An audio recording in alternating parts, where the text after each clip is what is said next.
Hello and welcome to another episode of the Chrissie Mayr podcast. We are on iTunes, YouTube, Spotify, and SoundCloud. And if you're listening to us on iTunes right now, go ahead and leave a 5-star review. For example, here's a really great review from none other than Mayor McDickcheese. Great combos with great guests, an excellent variety of guests from adult stars to competitive eaters to comic book artists.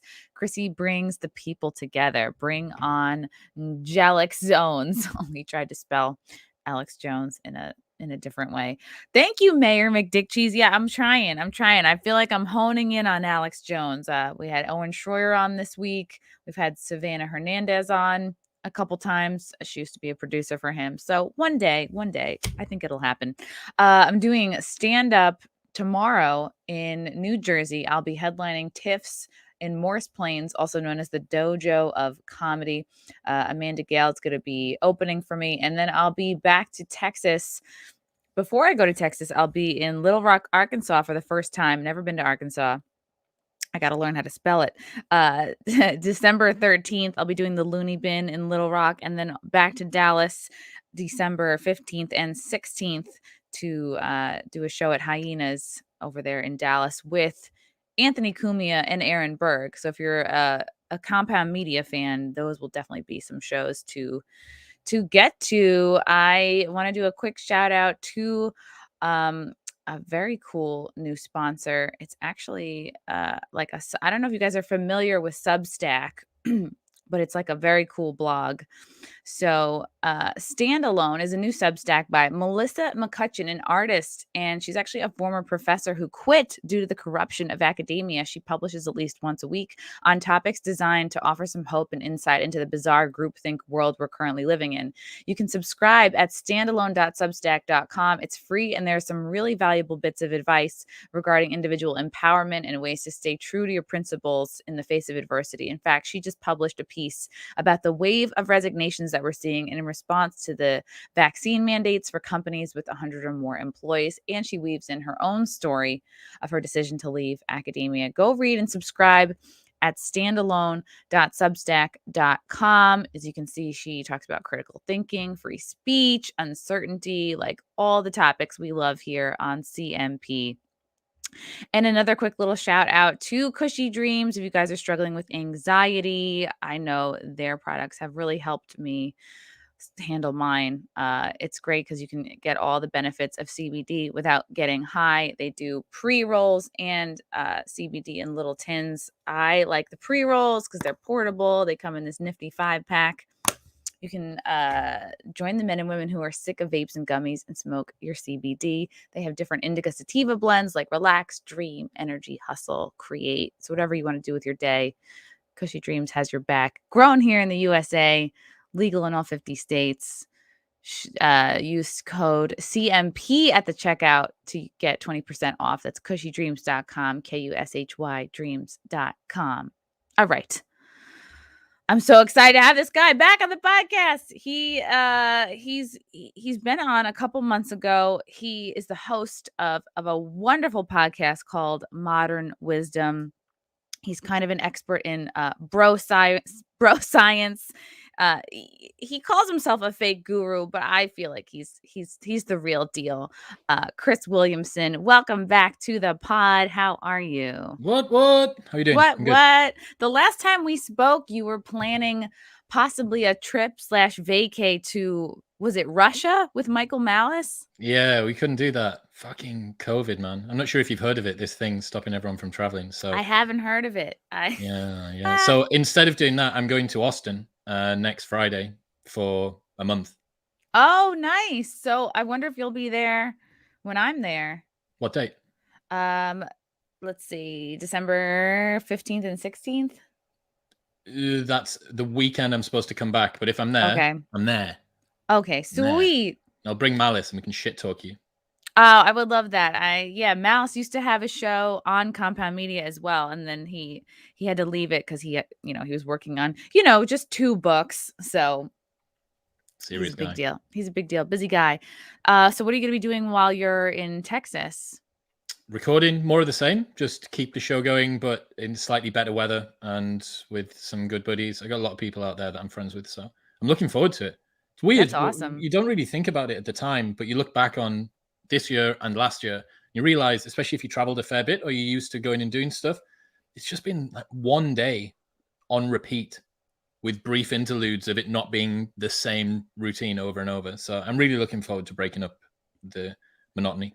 Yeah. How are things? Like, I don't know. You don't have to dox yourself, but you live in the UK. Do you live Newcastle, yeah, up north. Okay. What is that? What is that? Like London, but different? Like, Have you seen Game of Thrones?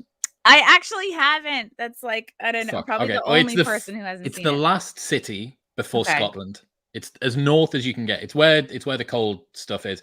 But restrictions here, COVID just isn't a thing. It's in the not. UK. Oh, that's great. Legit not a thing. You don't need to, there's no tests for, no vaccine passports, no checks for going into restaurants. Oh, wow. There's no masking in public transport, no masking in supermarkets, no nothing. But we are 87% vax. I think 83% double vax and 87% single vax for kids aged 12 and above.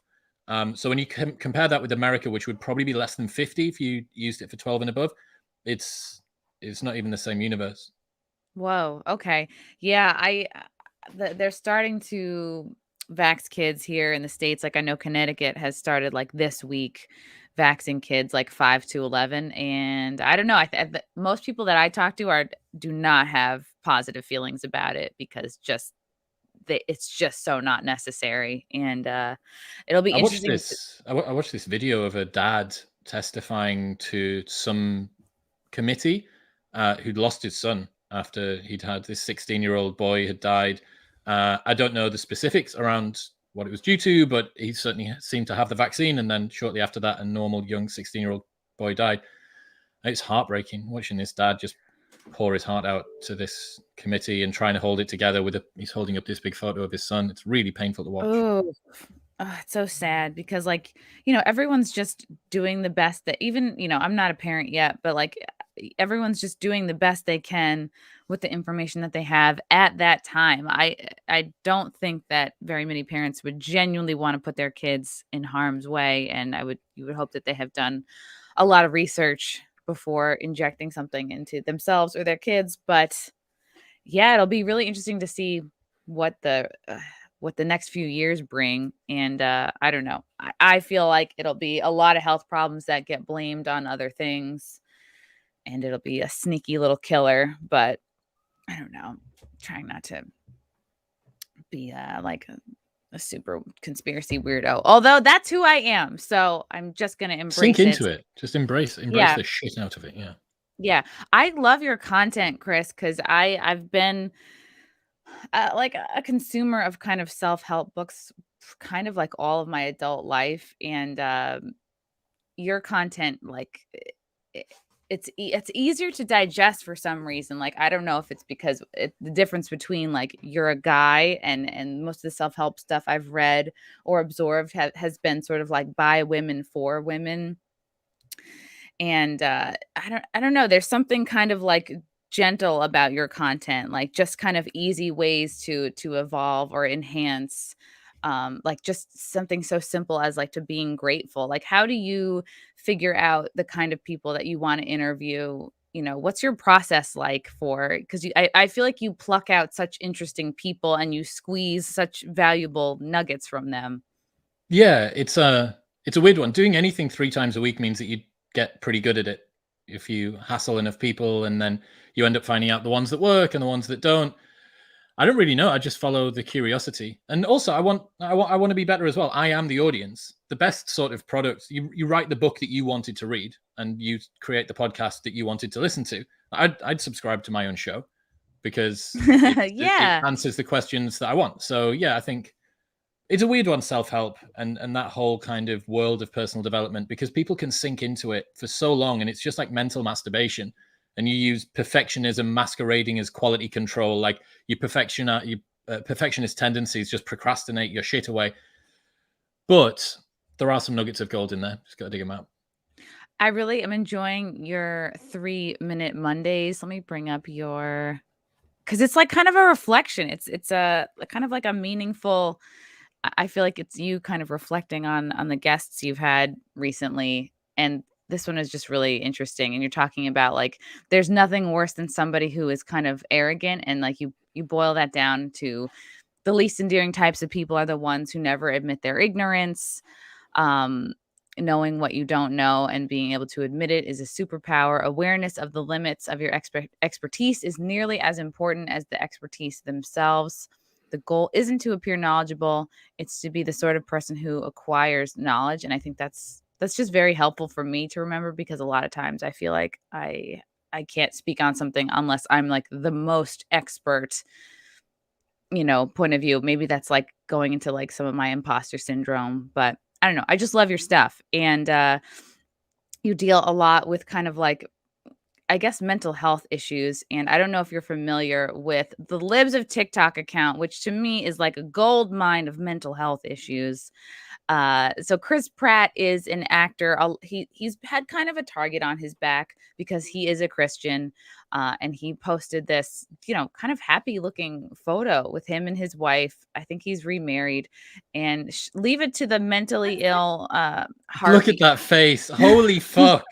Jesus Christ. It's like Gollum had sex with a girl from The Ring. Leave Dear it to Lord. the mentally ill harpies of the Libs of, well, that she's not posting the Libs of TikTok, but they sure found her.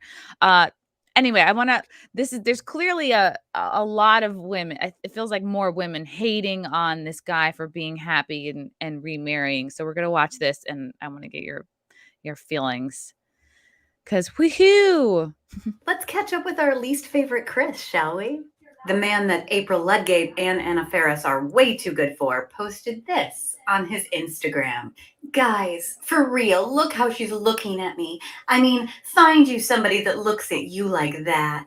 You know, we met at church. Yeah, I know. We could all tell. We could tell by the fact that she's staring at you like that in a Duggar sort of way. And you're not looking at her, you're looking at the camera and treating her like a prize. Then he goes on, she's giving me an amazing life, a gorgeous, healthy daughter.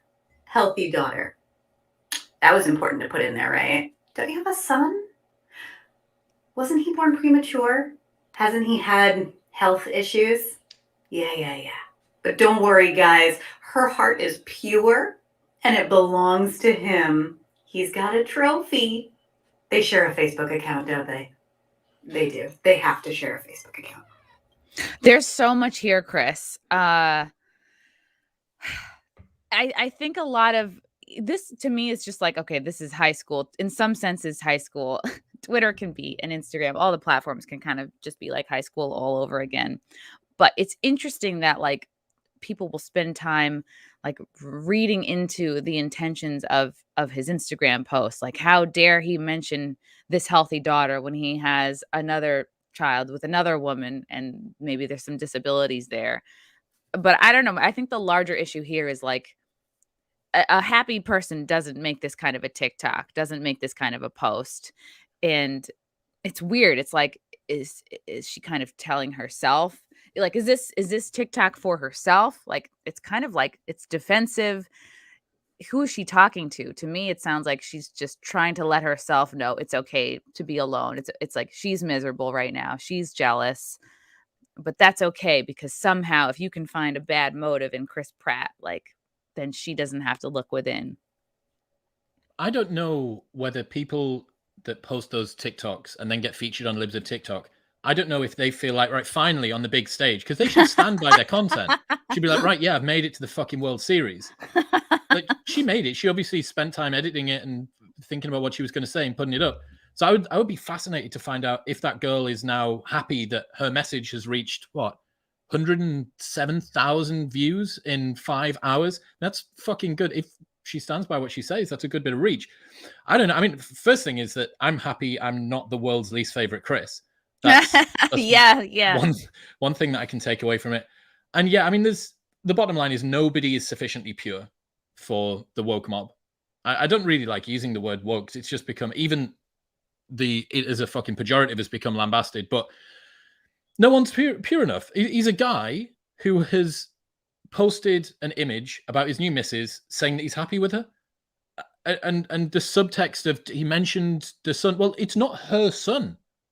Like, presumably the son's from a previous marriage, so it's his son. She didn't give him? So if he posts a photo of her with the son and not with the daughter, is that also bad? There's no degree of purity that people can get to that's sufficiently well done. And the problem is, when we were kids, there was no global broadcast medium with which to spout the shitty half-baked opinions coming out of your non-developed prefrontal cortex. Like there was no way that you could broadcast it to the world.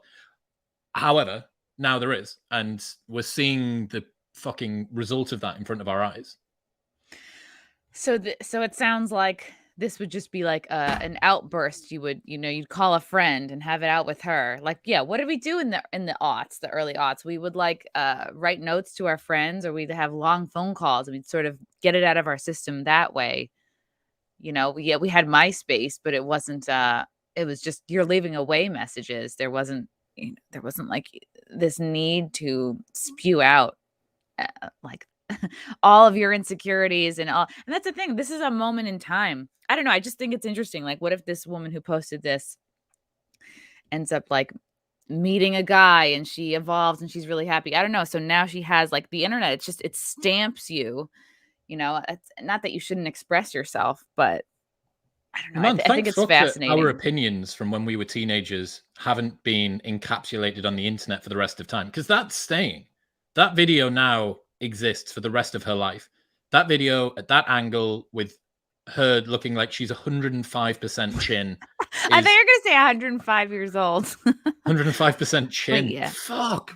Yes. That is one of the four horsemen of the apocalypse. That face. Throw on a little mascara. That's why I'm late for all of these podcasts. I'm trying to not look like this girl. Yeah. I mean, that's terrifying. Really terrifying. Oh god. Okay, well, if that wasn't enough, here we go again with another person saying, "Oh, if you're not happy here in America, already, why don't you just leave?" Once again, I didn't realize moving to a different country was free. You willing to find me a house or apartment and pay for housing? You willing to help me pay to renounce my U.S. citizenship to get me the fuck out of here? Are you willing to help me move my shit over there? Oh, you're not. Again, she's just like complaining. The old thing, like, if you don't like it, just leave. That's what she's responding to. It's just like being a victim is so addictive. It's such a drug. And you were speaking to a guy on a recent episode. I think he was I forget his name, but he said like this victimhood drug is pushed so hard on the Black community. I think it's also pushed really hard on these sort of like struggling younger people. Like, I don't know if it's necessarily, these are probably millennials as well, not just Gen Z, but it's just a real, it makes me sad. I feel like it's something that's pushed on people that robs them of joy, that robs them of finding a fulfilling life, because they're not starting from a place of gratitude, Like, you're making a TikTok complaining about how you're a victim. How is that going to attract more like abundance into your life? Yeah, it's an easy get out of jail free card to blame whatever insufficiencies you have in your life on external circumstances and say that you're a victim. Now, that doesn't mean that there aren't real victims. Like, all right, there are things that occur, but you get to choose how you interpret that situation. You can either choose it as, look at what happens to me, or, okay, this is a lesson, I can get past it, so on and so forth. I think what we're probably talking about, it doesn't look to me like this person is living in a tent somewhere. They're not homeless. Right. This isn't someone, I can't tell, but they don't look like they're physically disabled. So you think, okay, there are people that have it. You are not at the bottom of the hierarchy of how shit life could be. There is a fair bit lower for you to fall. I don't know. It's the nobody asked you just leave thing. Do people that aren't contributing to society have the right to criticize about the society that they're in? That's kind of the question that we're asking here. It sounds like, or it doesn't seem like this person probably is. She doesn't seem like a valid community. It doesn't seem like I may have just misgendered this person as well. Doesn't seem like a valid community member. Doesn't seem like they'll be contributing that much. So given the fact that they're maybe not, do they have the right to be able to criticize about a system that they don't contribute to? That's the question. Yeah. And you spoke to, God, and I can't remember any of John McWhirter. These guests' names. And this seems just like posting making TikToks, it's such a distraction because if you can spend like many hours a day doing this, it's like sort of gratifying. You get clicks, you get likes, you get validation. Whereas like it takes you away from the harder task of being like, okay, look, I am like genuinely not happy in my life right now. I don't know if it's like I need to look at my finances, I need to find a job, I need to look at my relationships, I need to get in better shape. I think we have to be all conscious of the fact that like social media, and even if some of us are like watching this podcast on social media right now, obviously, but it can rob you. Like, what are the ways that people can watch and be careful of the ways that social media kind of robs you of your chance to be like a fully like the happiest person you can be, right? Because you had this woman on is talking about how like your dopamine centers get just so like overrun, hit too many times that it sort of ruins your ability to kind of like feel like real lasting happiness. And I think it's this basically like this podcast can be like, how can we get everybody reading Jordan Peterson books and learning that the way to lasting happiness is through like work and commitments and taking responsibility. Like it's tricky because we need social media for both of what we do, but at the same time, it can be such a dangerous distraction. The modern devil is cheap dopamine. Like 100%. It's the main thing that is stopping most people in the modern world from achieving what they want to achieve. We can fragment our day into so many tiny little slivers that you don't ever end up getting something worthwhile and fulfilling done. You make no progress towards your meaningful long-term goals because you're constantly keeping your notifications at zero, or you're constantly making sure that you reply to your Instagram DMs. So a good question for people to ask themselves is, what would be the prize of winning the game that I'm playing? So let's say that you're playing a game. I'm playing the game of my Instagram notifications are always going to be at zero, or I'm always going to be the quickest person to reply in a group chat or whatever. Like, tell me what the prize is that you win for playing that particular game. Fuck all. Like, actually nothing, because it's a perpetual stream of just stuff coming in, and then you respond, and then it goes back out again. Whereas, tell me what the prize of winning the go to the gym 5 times a week, spend more time with my parents, read some books, go to bed and get up on time, meditate every day, read every day, whatever it is that floats your boat, fucking start knitting, whatever it is that you think is actually going to contribute to lasting happiness. What happens if you win that game? If you play stupid games, you win stupid prizes. And the prize that most people are winning at the moment is just fucking their dopamine. And honestly, before even beginning to read a Jordan Peterson book, just maybe a week without social media. Like, maybe just see if you could do that. And that on its own would be the beginning of a good detox away from this stuff. It allows your dopamine levels to rebalance in the brain a little bit. And Johan Hari, the guy that wrote Lost Connections and Chasing the Scream, awesome books on depression and drug addiction. He's doing a new one called Stolen Focus. And his name's Johan Hari? Hari. Oh, Hari. JohanHari. Very British guy for a very foreign sounding name. And he's got a new book called Stolen Focus coming out in the new year. And I'm partway through that. And it is so good. All about this stuff. He went and took himself offline for 4 months and wrote a bunch of different things and did some reflection and did a ton of reading.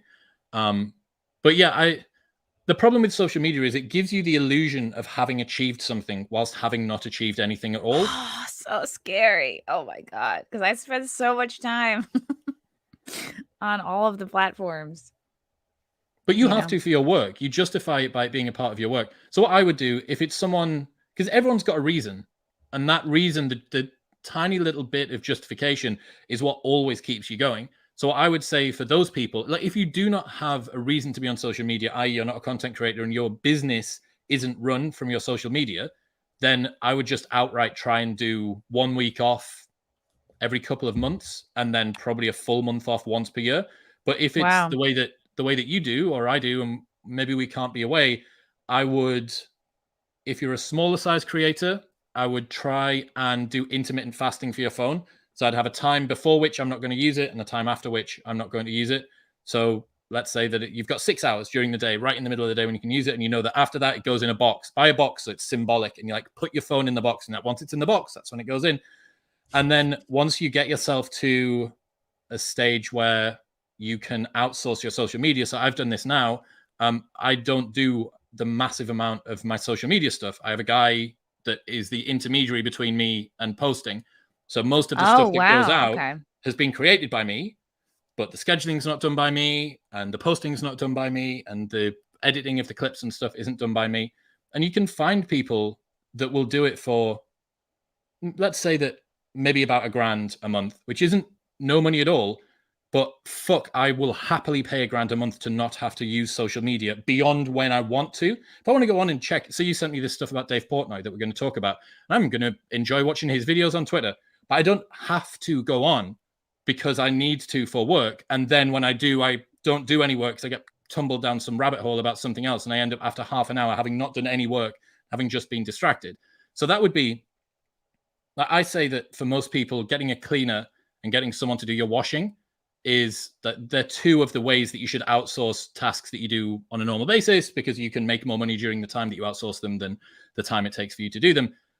Getting a PA to help handle emails would be up there, but I genuinely think that getting someone to just start to look after social media it's rising up the ranks of how important it would be, because it's not the time that you spend on social media, it's the time that you spend being distracted and falling down little rabbit holes. And without that, it's so liberating. Even just the fact that you have the mental space on a morning because you've got a podcast that goes out today, or you've got a show that happens tonight, and you don't need to, as soon as you get up, go, fuck, I woke up half an hour late and I need to post this story, because if I don't post the story, then people won't know, and they've got to get the tickets and they've got to do the podcast. Nah, just give it to the guy, and the guy will do it. And it's his problem. It's so hard though, because I love seeing that little video of the raccoon that comes and steals the cat food and then like runs off with it, and you're like, oh, he has like little people hands. And animal videos like really get me. But yeah, you're right. And I noticed like once I laid out some money and hired a couple people to start making clips of my podcast, like my growth just took off. And that's what you need. And that's what like building a business is. You hire someone to do things so that you can grow. And also just realizing like I am not great at making clips, and it would take me much longer. These people are better than you at what you're failing to do. Yeah. And you don't want to pay them the money that they will happily take. You're like, no one's losing here. Everybody wins. And the audience gets nicer looking content. My Instagram is so... I'm quite shit at writing captions. The guy that does most of the captions for me, I'll write out what I think, and then he repurposes it, and people really like him. But I mean, I am slowly becoming... People that like that content are technically in love with Joe, the social media guy, rather than me. But never mind. So does he answer like, you know, your DMs, your like sexy DMs and stuff? No, that's got to be me. So all of the feet pic requests that come through, I respond to personally.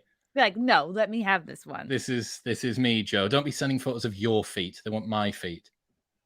That's great. I had to get over something where like before I hired a couple people to do things for me, I was like, no, I should be able to make my own clips. I should be able to do all my social media. There's no reason why I can't learn this. There's no reason why I can't watch YouTube videos and learn. Like I was shooting myself to death. And I don't know who I picked that up from. Somebody was like, if you're saying a lot of shoulds instead of like, I wanted, you know what I mean? Like I was just watching how I felt about it. I'm like, oh no, it sounds like this is a real pain in the ass thing that's not coming easily to me.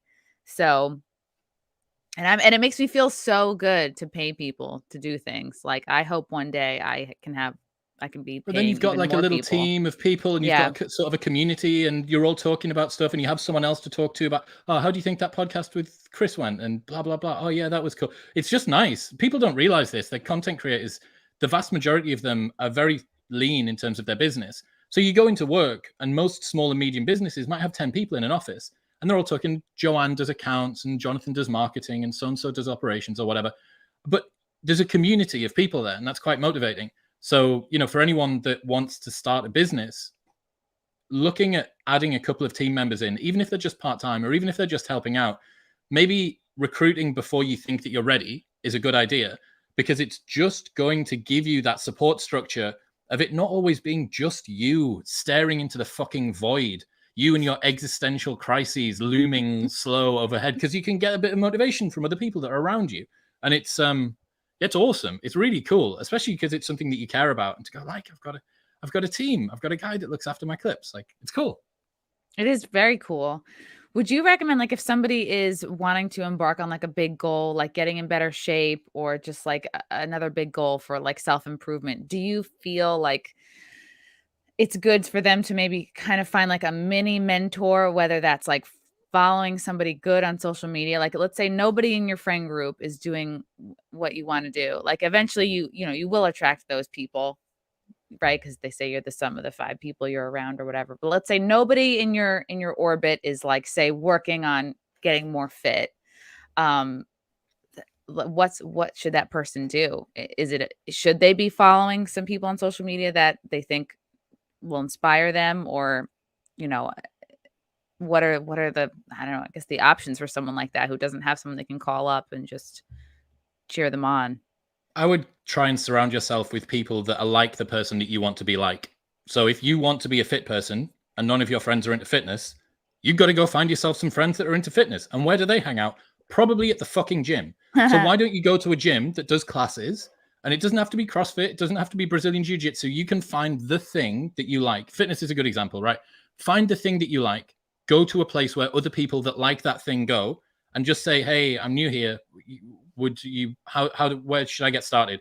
And if they're in a class, yeah, you might have to pay a little bit more. Let's say it's for a gym membership. Instead of it being $50 a month, it's going to be $150 a month. But that $100 is a social circle. It's accountability with a coach. It's external motivation because of all of the people that are in the room with you. It's the sense of belonging. It's, it's the Christmas drinks and dinner out with everybody. If you're a good-looking guy, then you've probably got your next 6 months of shag sorted. If you're a girl, then you've maybe got it's a good way to outsource your motivation. Like the same thing, fucking knitting. You want to start knitting or yoga or dog trick training or something. There is a club or a subreddit for everything. Reddit's awesome. Problem with most social medias is that they're not really refined by interest.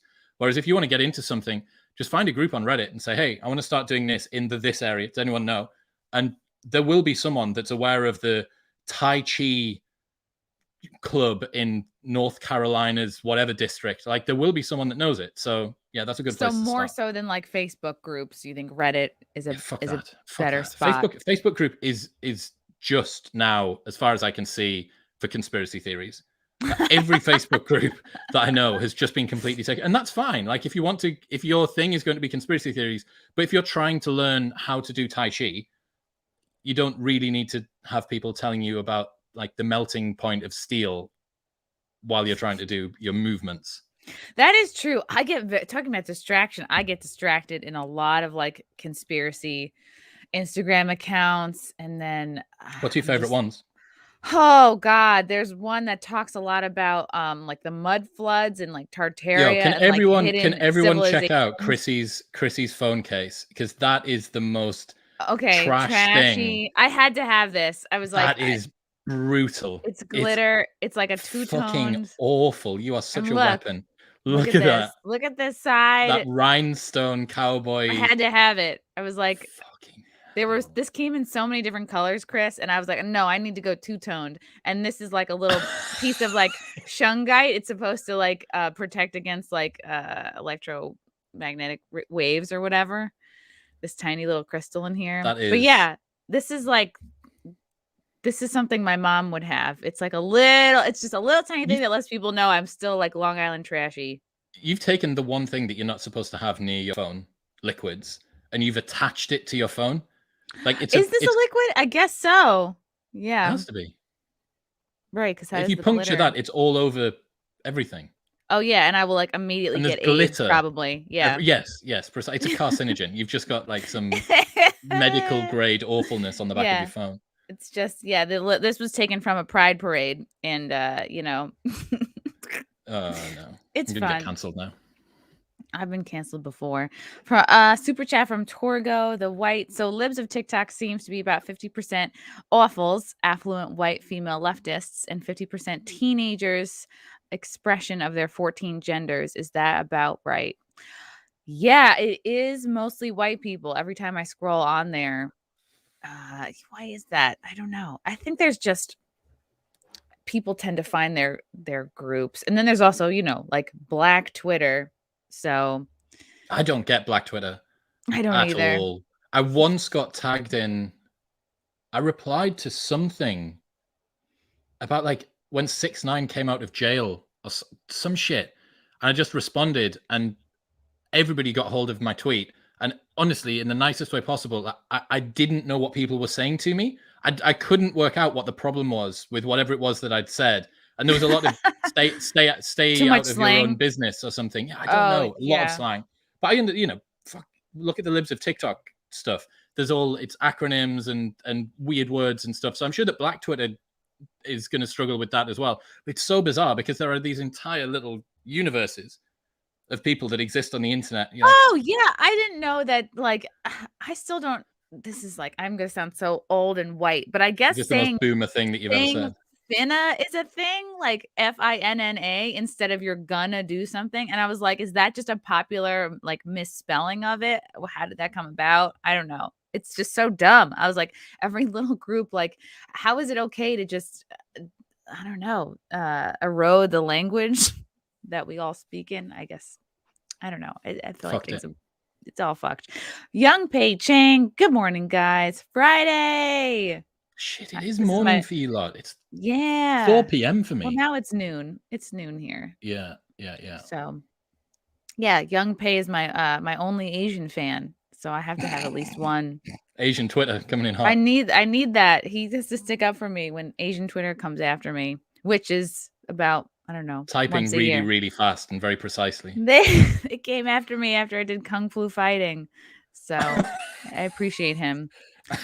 So speaking of having your shags lined up for the month, by joining a gym, I don't know if you are familiar with this Dave Portnoy scandal. This really broke yesterday. Barstool's Dave Portnoy denies non-consensual rough sex in hit piece, admits he is scared of cancel culture, and Tucker had him on yesterday. I thought this was a good little snippet. Hold on. He also has a massive social media following because he is a free thinker. He's not explicitly political or really political. Tucker's only 52. Can you believe it? He looks great. And the authorities don't like it. He does look great.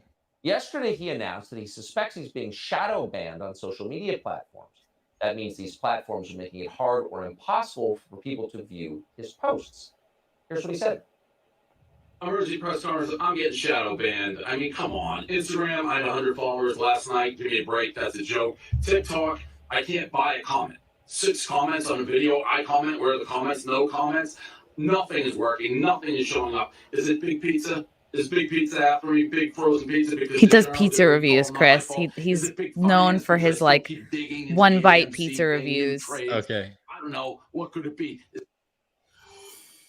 What could it be? That's the question. We thought we would ask Dave Portnoy directly. He joins us tonight. Dave, thanks a lot for coming on. So first of all, good for you for calling them on this in public. That's really our only defense is sunlight here.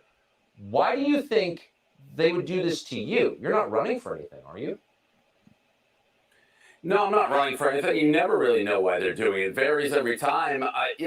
There is something to say. It's the algorithm, and it may not be as devious, but the algorithm certainly plays to people maybe more on the liberal side who don't like things you have to say. So could it be I made fun of AOC? Okay, I want to see if he talks about the sexual allegations. People may not like that.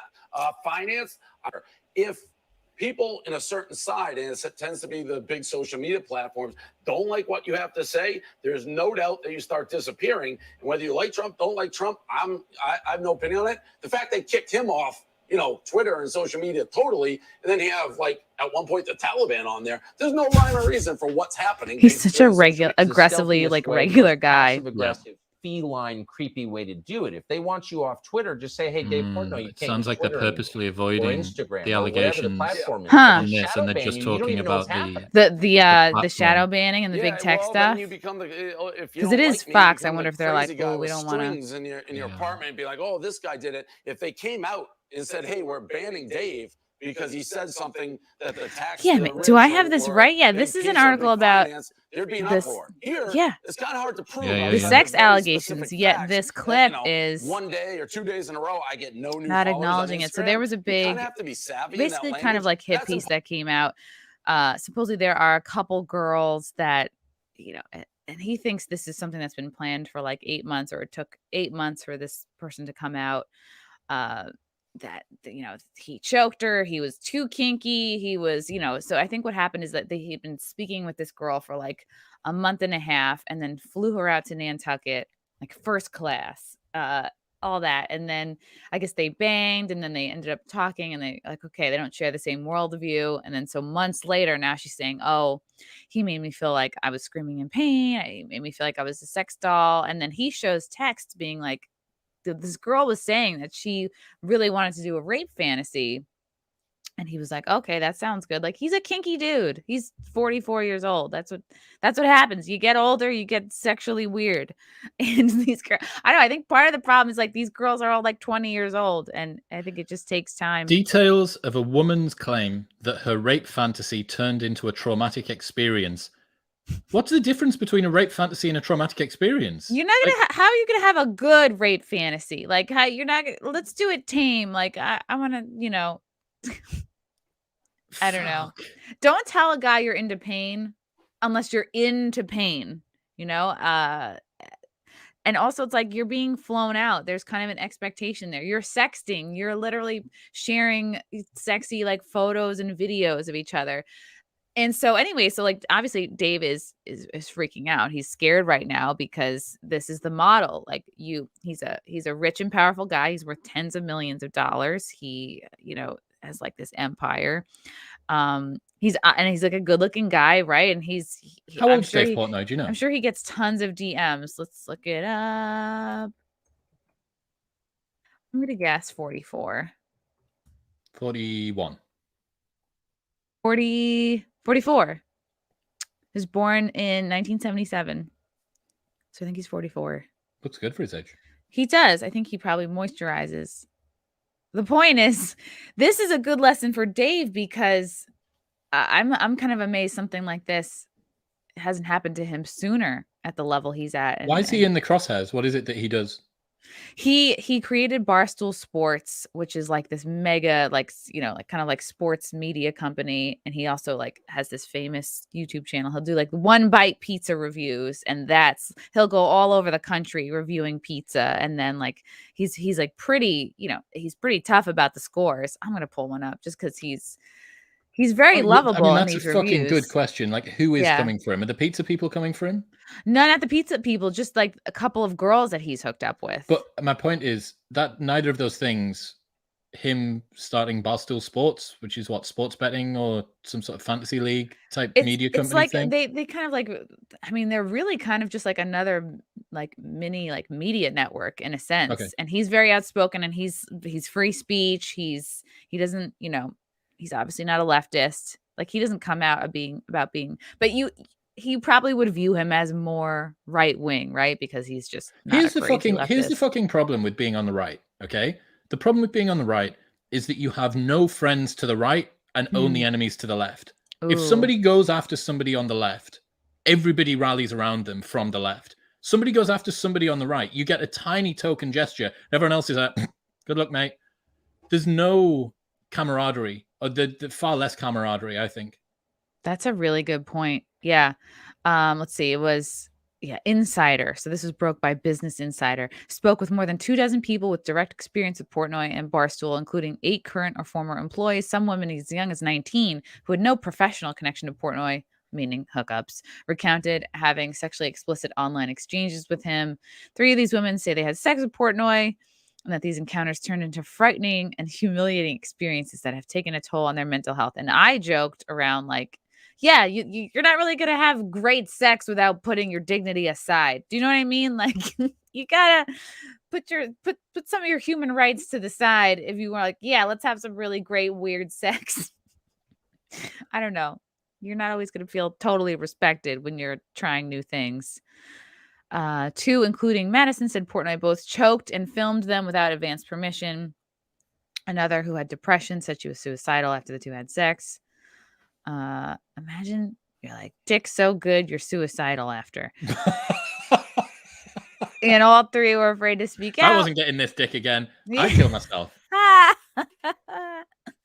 Afraid to speak out. And one of these girls, Dave shows the texts, and one of the texts like, "You missed this dick yet?" And she was like, "Yes, I do." Because the one that said that she was suicidal was fangirling hard. oh my God, can't believe that Dave Portnoy is still speaking to me. Yes, And- that's exactly what she said. And then she invited him to a bar later that evening. Yes. Yeah. So it doesn't seem like he's manipulating them. But here's an interesting question, right? So the Me Too movement around Harvey Weinstein, who was a man in a position of power that leveraged his power to get sexual access, right?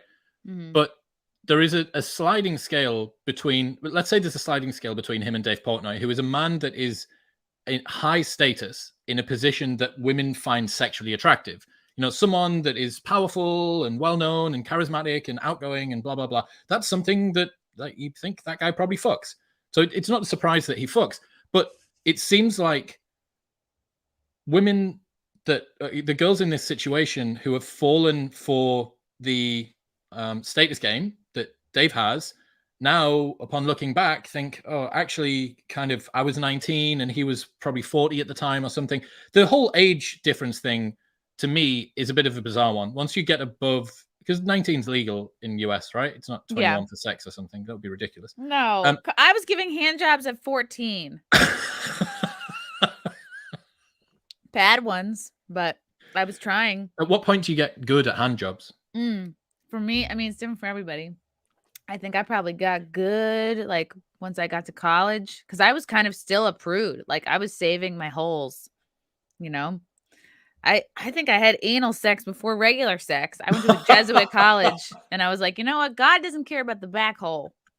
I don't know. It was weird. I was like weirdly a prude in some ways. Do you ever do two? Two? I've had two. I've had threesomes, yeah, but they were like, I don't know. The few I've had were kind of underwhelming, and honestly, a lot of work for me personally. So yeah. I mean, it's logistically complex. It is. I felt like I had to be like the mom. I was like, is everybody okay? Who needs a drink? Does anyone need a snack? Who's needs to stretch? I don't know. It was a lot of work.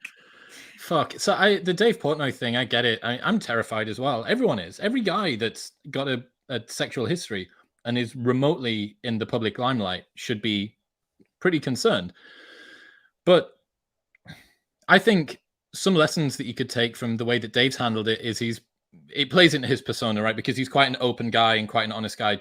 Generally, he doesn't seem to have very many boundaries. And he's come out and said, my lawyers told me that I'm probably supposed to stay quiet and I shouldn't really address this. But you know that that's not the way that I play things. So here I am, letting it all out. And when he gets pushed on something, I saw a breakdown of his deposition about a guy that used to work for him and some T-shirts that he made for him. And the lawyer that was breaking it down said, when most people get pushed, they start to be defensive or evasive, whereas Dave just owns it. He says, yeah, I did make that T-shirt. Or with this situation, yeah, I did have sex with them. He hasn't been like culpably deniable or ignorant or something. He's just said, yes, those situations are correct. The reason that she slept on the couch isn't because of something that happened in bed. It's because of a difference philosophically or whatever, which is like the most 2021 thing to have happen. We had a disagreement about UBI, so she slept on the couch after she had my asshole this far away from my face.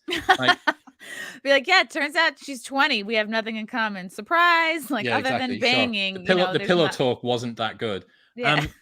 So yeah, I don't know. It's a weird one as well, because as a guy, let's say that a girl on a first date or whatever, on a hookup, does want you to be rough with them. At what point are you now culpable for something? You know, there's no, okay, so give me a out of 10. How rough am I supposed to be? Is this allowed? Is this allowed? Is this allowed? And then you get into that fucking consent porn stuff, which is basically what you're saying. Yeah. Did I lose you? Did I use your microphone? Oh, you're still there. Right. And that's the thing, is like when you're hooking up, it's like you don't know someone super well. Maybe you spend a lot of time talking about what you want sexually, but like maybe you don't get into the emotions of somebody enough. Maybe you don't know about a past trauma or about like a trigger or like a dad issue or an abusive Don't bring the past. bananas out. If you bring the bananas out, if it's apples, I'm fine. But if it's bananas, fuck. Like I don't know. It's a weird one, but Dave, if anyone can sort of survive this, it's someone. I don't know that much about Dave, and I haven't read the Business Insider review, so all of this is me bro sciencing my way through it. But bro sciencing. If there's anyone that would be good at surviving this, it would be someone like Dave. I think Brian Callen kind of took a similar sort of approach when he had his problems. Was it last year? Start of last year, Brian Callen did? Yes, yeah. And he just immediately came out and said, this is the situation. This is how I'm feeling. Blah, blah, blah. Oh, there it is. Yeah. Oh, you managed to get, how'd you get past the paywall? Have you got Oh, membership? somebody, I found this. Somebody had like a non-paywall link. I guess it's called Archive Today. I was literally screaming in pain. Young women say they met Barstool Sports founder Dave Portnoy for sex and it turned violent and humiliating to me, which sounds like a great time. But because I really expected Dave Portnoy, founder of Barstool Sports, to lay the rose petals out on the bed for me. Yeah. And to play Barry White. I was expecting it to be a very romantic evening as I flew to his penthouse to get fucked. Yeah. And she's 20 years old. She's a college student. He's a 43-year-old billionaire. I mean, that's the thing.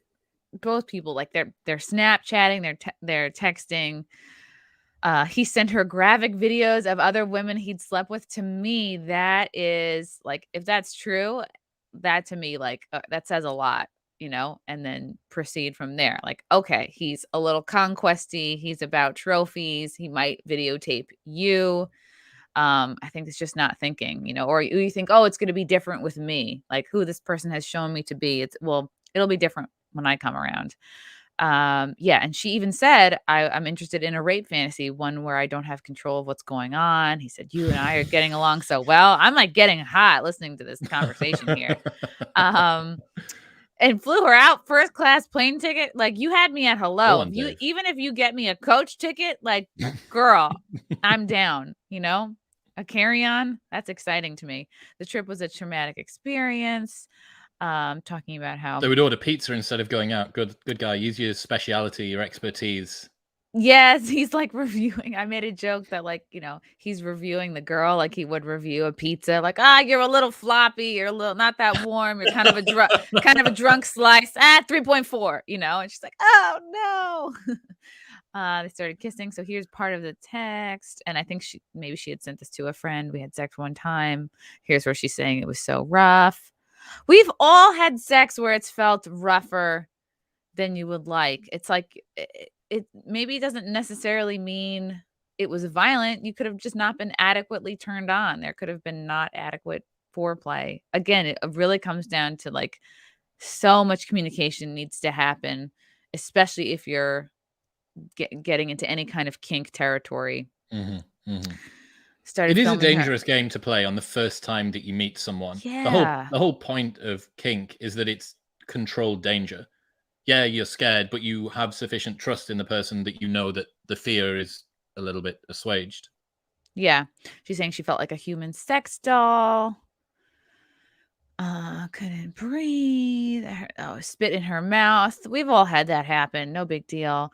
I don't mean to like sound like because you know what it is, if she's bullshitting, which it sounds like she is, this really takes away from like real rape victims. You know, this is somebody you knew and there was maybe a communication breakdown or a lack of standing up for yourself in the moment, being like, hey, like, you know, this just seems like a hookup that like maybe didn't go your way, or this guy kind of cut it off with you and this is how you get your power back is through these allegations.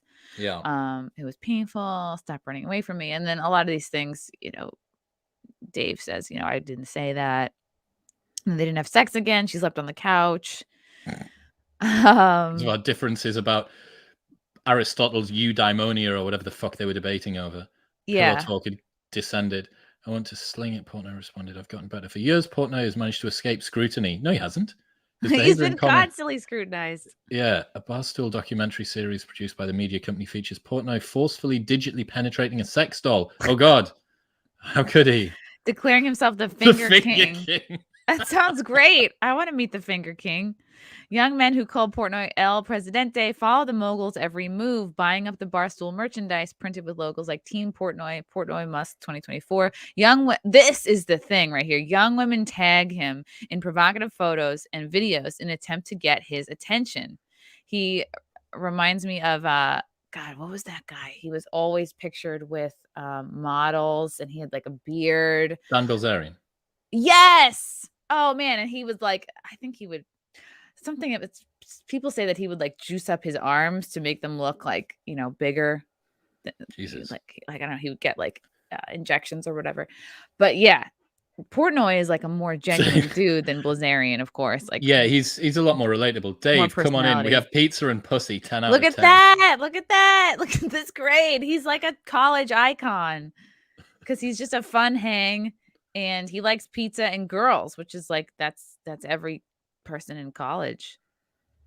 I don't know, man. So funny.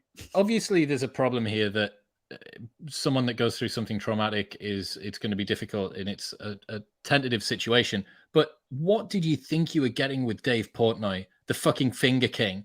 What you told the Finger King that you had a rape fantasy where you completely lost all control.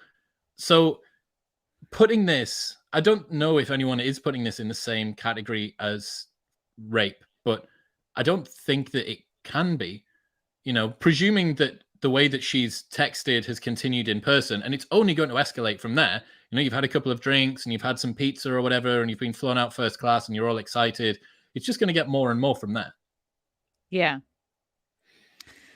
Also, he's a guy that a lot of girls want to be around. They're attracted to like his success. It's like the very thing that makes him attractive to women is now the thing. It's, of course, there's always going to be two sides to it. Like your strengths can also be your weaknesses. The thing that attracts you to a guy could also be the thing that repels you from him. It's like, and I think it's a little bit of like people live in a fantasy land. It's like, do you really think like, right, the Finger King is gonna exactly what you said, throw down like rose petals and just like treat you like a gentler Christian Grey or something? And it's like it's not realizing this is a guy who can get whatever he wants, and also you met under sexual pretenses. So I don't know. It depends on what the problem is that the girls have, because one of the girls I think was just unhappy with the fact that I can't even remember what one of there was, because there's 3 I think that are part of this big takedown thing, and Portnoy says that one of them he's never going to be able to refute because it's just a he said she said. Mm-hmm. Another one of them that sounds like the couch girl, he's got messages from 3 women said they had sex with Portnoy, now 44, and that the encounters turned into a frightening and humiliating experience that have taken their toll on their mental health. Yeah, so the one that was talking about the depression thing, I don't know, I feel saying that if Dave Portnoy, one night with Dave Portnoy that you willingly consented to is the gateway drug to your depression, I think the depression was probably coming in any case. Yeah. Some guy with a Boston accent bangs you and now you're depressed. It's like, all right, well, maybe it could have been anybody who triggered that. Again, it's like, right, these girls are young and who knows if they've hooked up a lot, or it's just, this is just what happens. And then of course you have like conservative influencers coming out and saying, well, this is hookup culture. This is why you have to get married. I think it just comes down to communication and like really knowing yourself. And I understand as a woman, like it's hard to stand up for yourself in the moment. You feel like you have to be nice and just get along. And that's the best way to get through it. Even if you are in a hookup that you're like, oh, I'm not enjoying this anymore. Let me just finish this out and then I'll get a cab. But then you kind of learn from it. Like I've had so many hookups that haven't gone great. And I would never think to me to the person. I go, oh, what was I thinking? Like, I was meeting a guy from Craigslist. That's on me. I'm old school. So, yeah, this is a good lesson for everybody. And I don't know if he's got to do like NDAs with girls he hooks up with now, but fuck yeah. He seems really frightened. He seems like genuinely scared that they could just take away his whole livelihood. Did you watch the 2 videos that he put out on Twitter? Oh, yes. Yeah, I can put one of those up. Yeah, he was just explaining like, oh, my lawyers are saying I probably shouldn't respond to this, but I am. And he really goes over in details. He shows the text messages. He says, okay, I know what girl this is by the date. And he said, we didn't get along from a personality standpoint, had nothing to do with the sex. And of course, it makes sense for a girl, because if you're feeling powerless and rejected, a very quick and easy way to get that power back is to accuse a guy of sexual misconduct. It sucks. That's definitely a card that women have. It really sucks. And I don't know if that'll ever go away, because you're always going to have genuine, like real victims. But then you have so many women that I think take advantage of that to feel powerful, when it's like, you as a woman need to work on the things that make you feel powerful anyway as a person. You shouldn't need to Me Too somebody to feel powerful. Like, work on your communication, work on standing up for yourself, work on, being clear with your wants.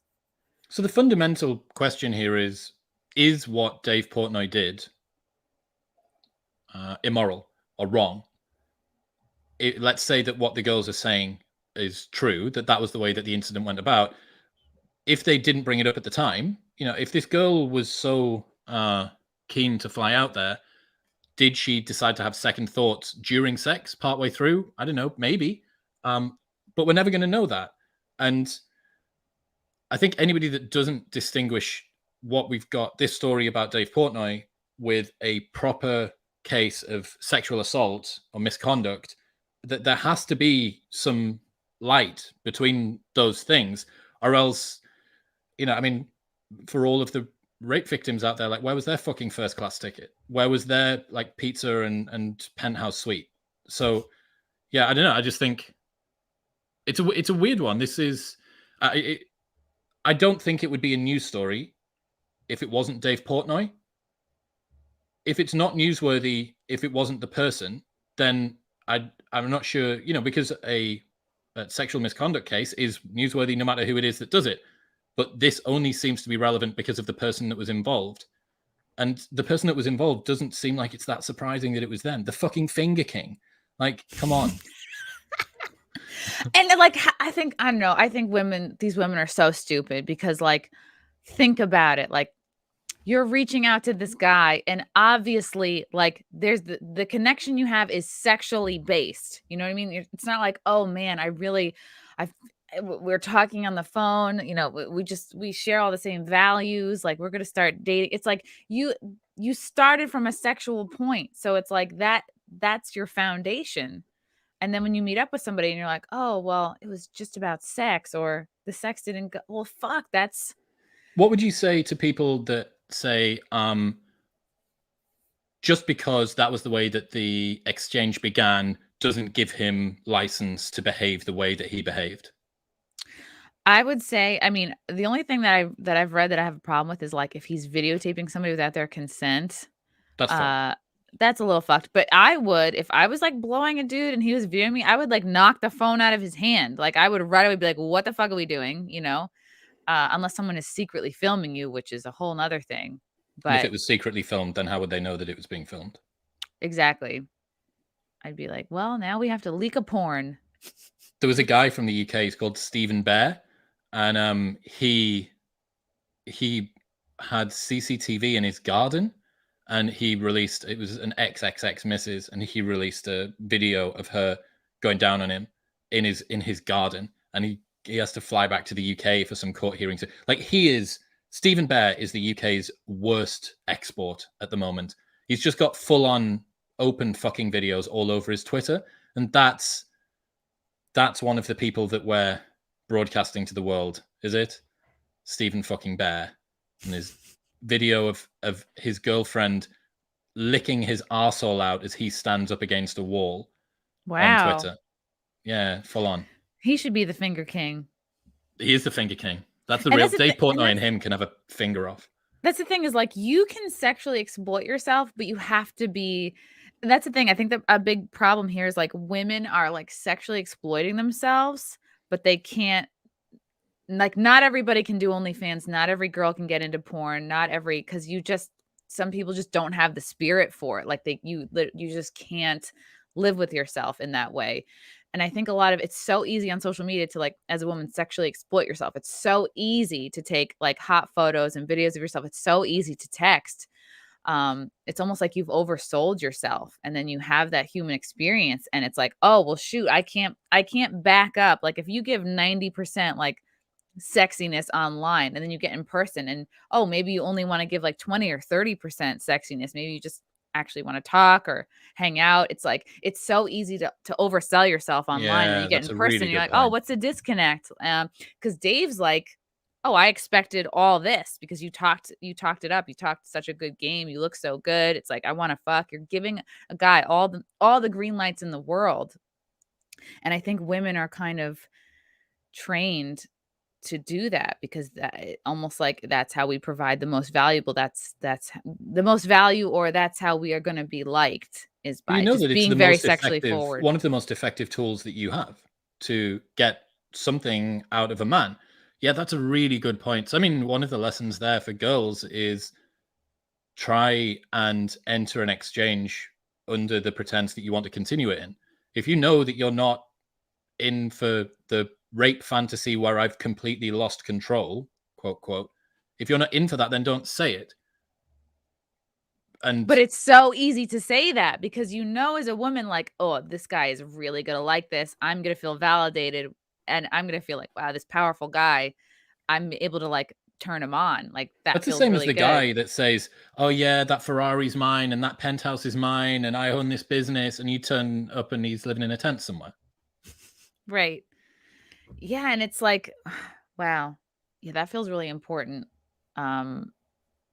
It's like knowing the signals you're truly giving out, and then being so surprised that you get flown out, and it's and the finger king is Oh my God, I can't believe expecting Dave things. Portnoy's speaking to me, blah, blah, blah. It's a strange one. I do think that a big part of this is young people making mistakes and a powerful guy who has had a bit of a target on his back for a while now being attempted to be taken down by the media. I think with this, it's always important to try and think about what lessons can be learned from it. Like what are the actual genuine takeaways? Because we're never going to know. I don't think that we're ever going to find out. Dave's not going to release the videos. There's not going to be recordings. We've seen all the texts that we're going to see. We've seen all the Instagrams we're going to see. But that takeaway there is, if you're a girl that wants to hook up with a guy and you're sexting away, don't oversell what it is that you want, because at the very least, what you're going to create is a disconnect in terms of expectations from the person that you're going out to see. Yes. And, if you then decide to say, yeah, so let's do rape fantasies and fucking whatever else. If that's not what you want, why are you saying it? Because you want to be accepted in the moment. You don't want to be rejected. None of us want to feel rejection. So it's easy to kind of like, it's easy to accept something you don't want than to be rejected for something you do want. Yeah. And what if you don't know what you want? Like, what if you're like an empathetic person and you're picking up the breadcrumbs of like, oh, Dave Portnoy likes this fantasy. Like, I am going to lean into that, because that means he'll accept me more and I'll be more validated and I'll get further with him, rather than being like, oh, I don't know about that. It's like it's good in the short term, but you're ultimately giving yourself a disservice, and you're setting yourself up for exactly this situation. Yeah. And then you act like a victim. It's like, well, you could have put a stop to that at some point, but it's hard to, right? Because it's like, it's like putting away porn, or putting, like not looking at compliments. It's addictive. It's very addictive, and it's like short-term gains versus like your long-term goals. So, and for Dave Portnoy, like, yeah, the lesson is like, I'm a successful guy, like, but where am I vulnerable? Am I like likely to be emotionally, do I fall in love quickly? Do certain looking women just have me powerless? And knowing that about yourself, because somebody could definitely take a lot of his money, ruin his business, ruin if his Dave's public worth image. as much as you say, which is like maybe hundreds of millions, and I think the company that has a 36% share in Barstool, their share price dropped by 20% yesterday. So they'd released some earnings that had caused a bit of that, but they'd also had this scandal around Dave that had got released. So if you're in his position, the lesson for anyone that's probably worth more than a couple of mil as a guy, just get NDAs. Just have a person on tap at all times who can create an NDA for you, and just have someone sign it before you go in. I don't actually think that the NDA that opens you up. Is that even really going to do anything though? Because if you sign an NDA and then someone, pushes you down a flight of stairs. Correct. Yeah, that's exactly what I had in my head there. That does the NDA just make it seem like you give yourself protection to do whatever you want? Because there must be limits to the NDA. This is why it's a minefield. Yeah, this is why it's a total fucking minefield. Derek Jeter used to give women gift baskets after he'd hook up with them. Who did? Derek Jeter. I don't know who that is. He's a He used to play for the Yankees. Okay. He's a baseball player. I don't know. I think that's We hilarious. had we used T-shirts for our events company in the UK. So we had these black T-shirts with pink writing on. They just said Voodoo Events. But the only people that got these T-shirts were the managers. So we would know if you looked out of the there's a couple of streets in Newcastle that link all the student accommodations together. And if you sat and watched out of the window on the main student walks, which girls were walking down the street wearing a black T-shirt with pink writing on, you'd be able to identify which ones had come from the different managers' houses that we'd been Oh, at. that's smart. It's funny. That's so smart. Yeah, it's like knowing your vulnerabilities. Oh, man. And there's so much on social media. Like you can just get your constant dopamine, right? For women, it's maybe validation compliments. For men, it's like constant visual novelty.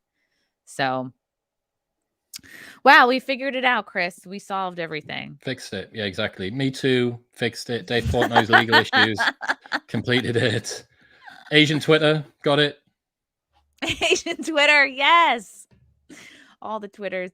What is coming up for you? What are you working on? Yeah, you're coming to Texas, which is cool. That's Yes, very ma'am. exciting. Where can people follow you? What's coming up? And yeah, plug yourself. Modern Wisdom on Apple Podcasts or Spotify. Chris Williamson on YouTube, where you're watching this. What else? So Austin's the big one. Get myself out there, get set up, continue to just do the show, but have a bit of a different routine. Paul Bloom is coming on the show, Yale psychologist. He's sick.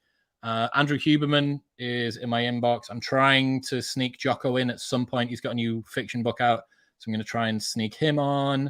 I'll definitely be doing some stuff with Michael Malice once I'm out in Austin, which is sick. I'll be spending some time at the On It gym with Aubrey Marcus and his guys. So yeah, if you're in Austin and there's somewhere that I should go, then reach out and let me know. And the guy that handles my social media will tell me. Okay, that's great. Thanks, Chris. This was so fun. Everybody subscribe to his YouTube channel. Really like one of my favorite podcasts, like one of the few that I listen to when I like have free time. So that means a lot. Seal of approval. Yeah, you've been approved. Cool. Thank you, chat, for your comments and questions and all the good stuff. Until next time, guys. Bye. Come see my stand-up this Saturday at Morris Plains, New Jersey.